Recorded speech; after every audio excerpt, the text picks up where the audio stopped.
Mayong buntag kaninyong tanan, no, ug sa atong suking tigpaminaw sa atong radyo, Bumbo Radyo.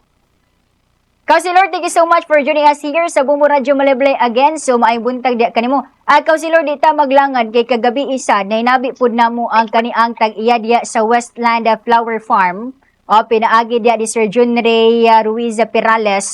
Councilor, unsay gihimo nga lakang ani karon kay matud pa nakigstorya na kuno sila at the same time nga nakabalo na pud kuno kaani nga kani ang issue, so that's why giko pud namo ang imo ang end kay nakuha na pud namo ang iya nga pamayag so kagabi so councilor usa to istorya tuod ani. Actually, ma'am, no, nagduol na sila sa atong buhatan, no, atong Martes pagkahuman sa atong sesyon ug ato yung gisuta tagsa-tagsa ug unsay problema sa nga nahitabo, no. So dito gitawagan nato ang maong kontraktor, nanawag po ta sa atong city engineering ug gipaminaw po nato ang kining mulo, no, sa katong mga farmer, no. So diha nato nabaw-an, ma'am, apan pagstorya namo sa contractor ang MMEI, no, ang problema is ang design sa box culvert, no, sa DPWH, no.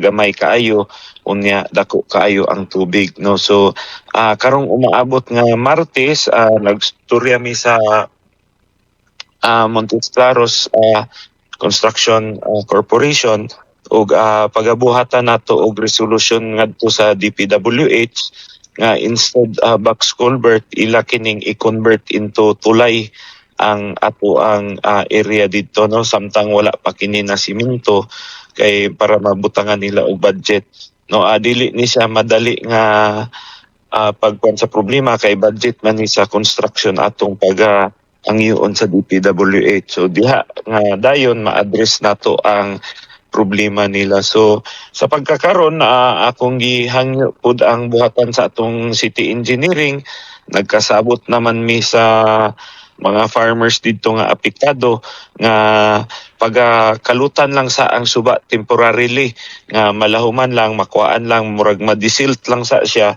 aron dili mo lapaw ang tubig, no.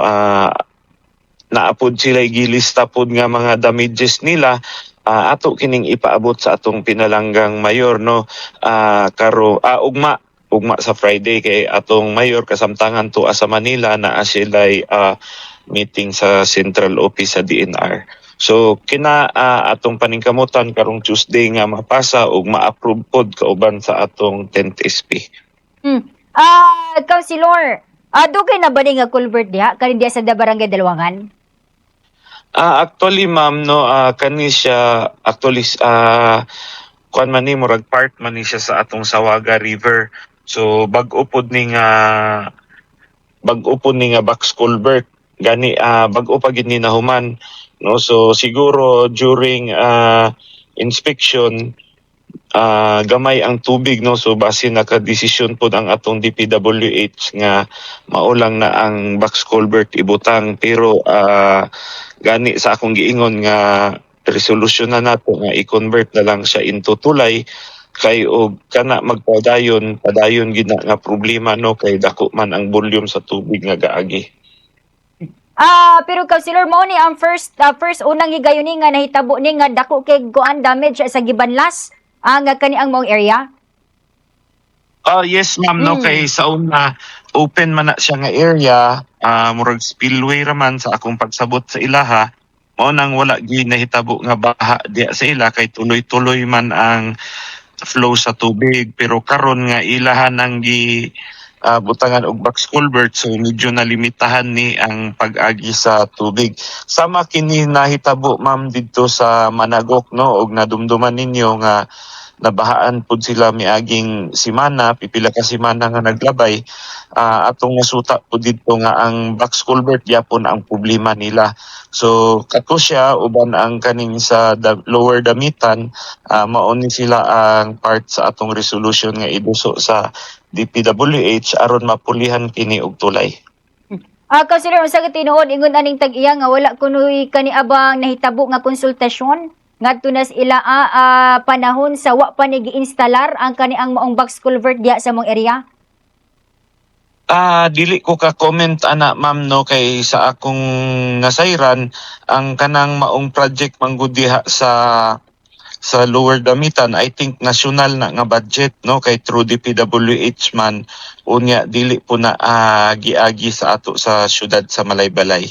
Mm. Pero unsa gihimo nato karon councilor aning mga apektado nga kaniang mga pamilya tuon? Well, sama sa akong giingon atong mayor ato pa sa Manila no kay naa sila'y meeting sa central office sa DNR. So naka-schedule na sila mo atubang kay Mayor Ugma kay siyempre atong Mayor open man o willing man mutabang sa ila. Gani ako silang gipaandam og lista og unsay na damage sa ilahang mga tanom dito kay alang og basin na apay na bili nato nga budget sa opisina sa mayor or sa atong city agriculture nga maayudahan nato sila. But still accountable gyapon ani councilor ang kaniang nga DP nato ug ang kaniang kontraktor. Mm. Well, dili siguro nato ma-blame ang contractor ma'am kay implementing firm raman sila no ug unsa ang design sa DPWH ila raman pud buhaton kay maumay nakabutang sa kontrata. So ang ato gid ani hangyoon is ang DPWH. Kay sige, magkabuog ba ka sa desisyon sa tunang kauban karon si City Councilor Jason Chad Ayalas, Dakbayas Malaybalay Councilor, unsa na mensahe nimo aning mga pamilya karon nga nahimo apektado ilabi na kaning tag-iya pod Councilor, go ahead. Dili lang sila mabalakan no kay amang gid ang gobyerno labi na ang buhatan sa city government nga uban sa atong pinalanggang Mayor J. Warren Pabiliaran ug akong mga kauban sa 10th SP no nga gipanguluhan ni City Vice Mayor Litoy Marabi. Anytime ug unsa among matabang ana amang gid kami nga magpaluyuan na unya amo paningkamutan ko gid nga matabangan sila kay maura gid sad ang ilang pangbuhi-buhi sa ilahang pamilya no. So dili sila angay mabalaka ug sa tanan katawan sa syudad sa Malaybalay magbinantayon kita kay gasulod kita sa panahon sa krisis no. Nakita man ninyo ang atong ekonomiya karon sa Pilipinas ug labi na karon nga ang atong panahon ulan-ulan, so magbantay-bantay ta sa mga baha. So ako lang hinaot nga sa tanang panahon magampo kita og mag-inampingay. So dagan kayo salamat ma'am og mayong buntag sa inyong tanan. Councilor, daghang salamat, maayong buntag ug amping kanunay.